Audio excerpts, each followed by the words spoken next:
Hello friends, आज की इस वीडियो में आप जानने वाले हैं मानव रक्त के बारे में। फ्रेंड्स, इसकी मात्रा शरीर में कितनी होती है, इसका पीएच मान कितना होता है और इसमें कौन कौन से कण होते हैं, कितना द्रव होता है, कितना ठोस होता है।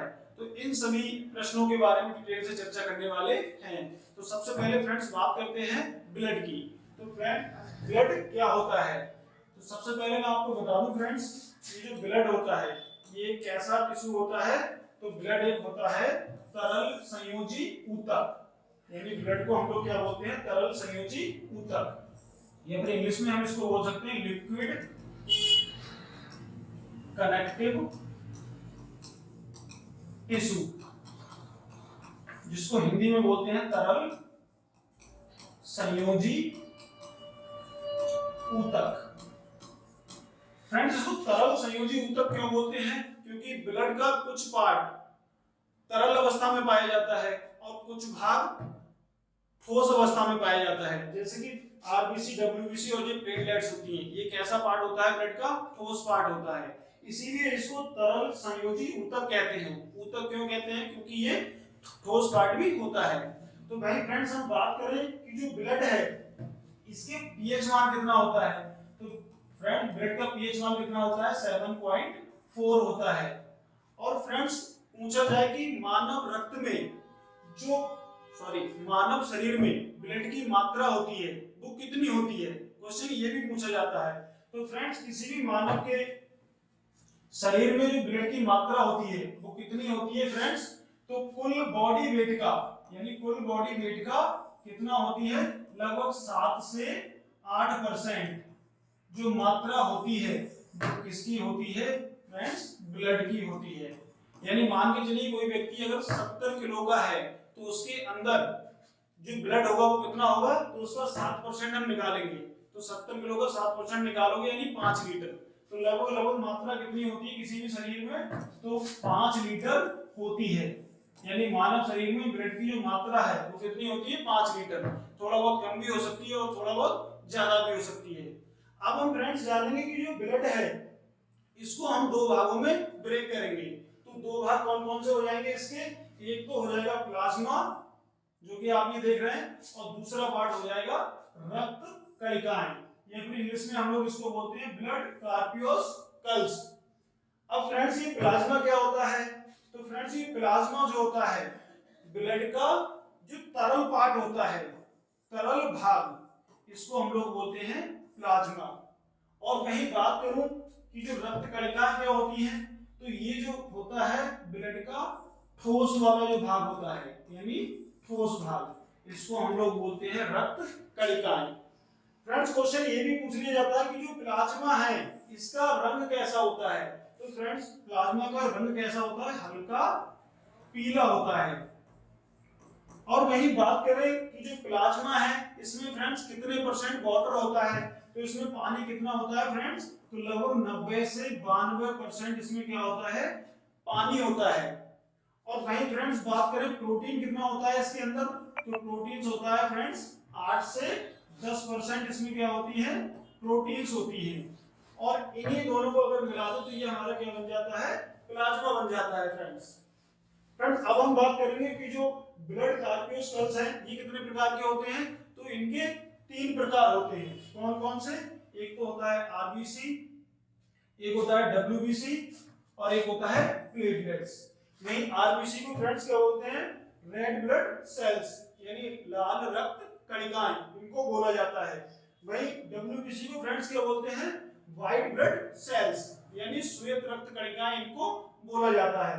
और फ्रेंड्स, ये जो प्लेटलेट्स हैं इनका एक अन्य नाम है, क्या बोला जाता है इनको? थ्रोम्बोसाइट भी कहते हैं, या फिर हिंदी में इसको बोलते हैं बिम्बाणु। बिम्बाणु। फ्रेंड, क्वेश्चन ये भी पूछ लिया जाता है कि जो आरबीसी है इसका एक अन्य नाम क्या है। तो आरबीसी को हम लोग बोलते हैं एरिथ्रोसाइट, ये है इसका साइंटिफिक नेम। यानी आरबीसी को क्या बोला जाता है फ्रेंड्स? एरिथ्रोसाइट। भाई डब्ल्यूबीसी को फ्रेंड्स क्या बोला जाता है? तो इनको बोला जाता है ल्यूकोसाइट। और वहीं फ्रेंड्स बात कर ले फ्रेंड्स की जो आरबीसी हैं इनका मुख्य कार्य क्या होता है फ्रेंड्स। तो अगर कार्य की बात करें तो आरबीसी का मुख्य कार्य होता है transportation of oxygen, transportation of oxygen, यानी जो ऑक्सीजन है शरीर के अंदर यानी ब्लड में ले जाने का जो कार्य होता है वो किसका होता है, आरबीसी का होता है। और वही फ्रेंड्स पूछ लिया जाए कि डब्ल्यूबीसी का मुख्य कार्य क्या होता है, तो इसका मुख्य कार्य होता है इम्यून सिस्टम को इंक्रीज करना, यानी रोग प्रतिरोधक क्षमता है उसको बढ़ाना।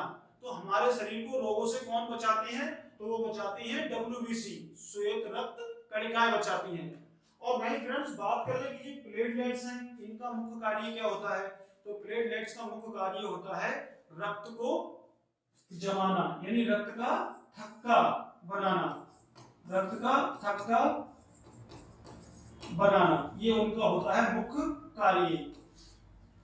वही फ्रेंड्स बात करें, क्वेश्चन ये भी पूछ लिया जाता है कि जो आरबीसी हैं इनका जन्म कहाँ होता है, तो आरबीसी का जन्म फ्रेंड्स क्या होता है, बोन मैरो में। भाई हिंदी में इसको क्या बोला जाता है, अस्थि मज्जा, यानी इनका जन्म कहाँ होता है, तो अस्थि मज्जा में होता है। और पूछ लिया जाए कि इनकी जो डेथ होती है, मृत्यु होती है, वो कहाँ होती है, तो इनकी मृत्यु कहाँ होती है, प्लीहा में होती है। और फ्रेंड्स प्लीहा को ही हम लोग बोलते हैं शरीर का ब्लड बैंक, यानी हमारे शरीर का जो ब्लड बैंक होता है वो कौन होता है, तो वो होता है प्लीहा होता है। और वही फ्रेंड्स पूछ लिया जाए कि जो आरबीसी का टोटल जो एज होती है, यानी इनका जो टोटल लाइफ होता है तो कितने दिन का होता है, तो इनकी जो लाइफ होती है फ्रेंड्स कितने दिन, 120 दिन। और वही फ्रेंड्स बात करें व्हाइट ब्लड सेल्स की, तो इनका जो जन्म होता है वो कहाँ होता है, बोन मैरो यानी अस्थि मज्जा में होता है। और वही मृत्यु कहाँ होती है, तो प्लीहा में होती है। और इनकी जो लाइफ होती है यानी कितने दिन तक ये जीवित रहती हैं, तो लगभग 7 से 10 दिन तक ये जीवित रहती हैं, यानी 1 वीक भी जीवित रहती हैं। वही प्लेटलेट्स की फ्रेंड्स बात करें तो इनका जो निर्माण है वो भी कहाँ होता है, बोन मैरो में होता है। और इनका मुख्य कार्य क्या होता है, तो रक्त को थक्का बनाने का मुख्य कार्य होता है। फ्रेंड्स ये रही आपकी ब्लड की जानकारी। और वही एक क्वेश्चन फ्रेंड्स ये भी पूछ लिया जाता है कि जो ब्लड है इसका अध्ययन क्या कहलाता है, तो फ्रेंड्स ब्लड का अध्ययन क्या कहलाता है, तो ये कहलाता है हेमेटोलॉजी, हेमेटोलॉजी ये कहलाता है ब्लड का अध्ययन। फ्रेंड हेम जो होता है वो होता है हमारा ब्लड, और लॉजी क्या होता है, अध्ययन होता है। तो ब्लड का अध्ययन फ्रेंड क्या कहलाता है, तो वो कहलाता है हमारा हेमेटोलॉजी। फ्रेंड्स वीडियो अच्छी लगी हो तो वीडियो को लाइक करें, वीडियो कैसी लगी इसके लिए कमेंट करें और चैनल को सब्सक्राइब करें।